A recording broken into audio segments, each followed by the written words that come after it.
प्राचीन समय के राजस्थान को जानने के लिए हमें उस दौर में जाना होगा। प्राचीन समय में राजस्थान में आदिवासी कबीलों का शासन था। 2500 ईसा पूर्व राजस्थान बसा हुआ था और उत्तरी राजस्थान में सिंधु घाटी की सभ्यता की नींव रखी गई थी।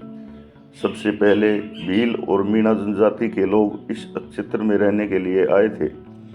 संसार में अपना प्राचीन इतिहास रखने वाले आर्यों के धर्मग्रंथ ऋग्वेद में मत्स्य जनपद का उल्लेख मिलता है, जो वर्तमान में राजस्थान है।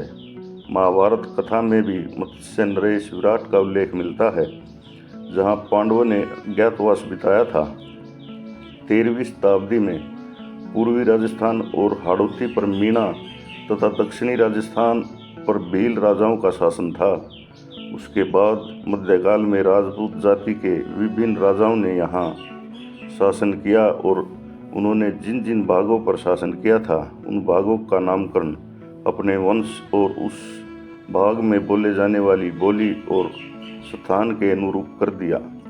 ये राज्य थे चित्तौड़गढ़, उदयपुर, डूंगरपुर, बांसवाड़ा, प्रतापगढ़, जोधपुर, बीकानेर, किशनगढ़, सिरोही, कोटा, बूंदी, जयपुर, अलवर, करौली, झालावाड़, मारवाड़ और टोंक। यहाँ के राजा अपनी वीरता और शौर्य के लिए जाने जाते हैं, जैसे महाराणा सांगा, महाराणा प्रताप, सूरजमल, जवाहर सिंह, वीर तेजाजी आदि। यहाँ पर पन्ना दाएं जैसी बलिदानी माता, जिसने अपने बेटे की जान देकर राजकुमार को बचाया था। यहाँ मीराबाई जैसी जोगिन एक बड़ी शान है। कर्माबाई जैसी भक्तनी, जिसने भगवान जगन्नाथ को अपने हाथों से खिचड़ी खिलाई थी।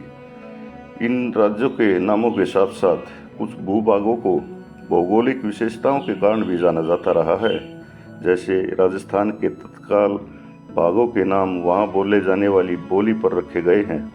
जैसे मेवाती बोली वाले भाग को मेवात, उदयपुर क्षेत्र में मेवाड़ी बोली के कारण मेवाड़ और बागड़ी बोली वाले भाग को डूंगरपुर और बांसवाड़ा आदि कहते हैं। डूंगरपुर और उदयपुर के दक्षिणी भाग में प्राचीन 56 गांव के समूह को 56 नाम से जानते हैं।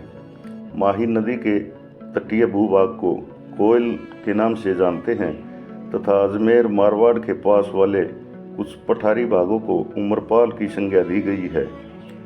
जरगा और रागा के पहाड़ी भाग हमेशा हरे भरे रहते हैं, इसलिए इसे देश हरो कहते हैं। ये था राजस्थान का प्राचीन इतिहास। आशा है आपको पसंद आया होगा। धन्यवाद।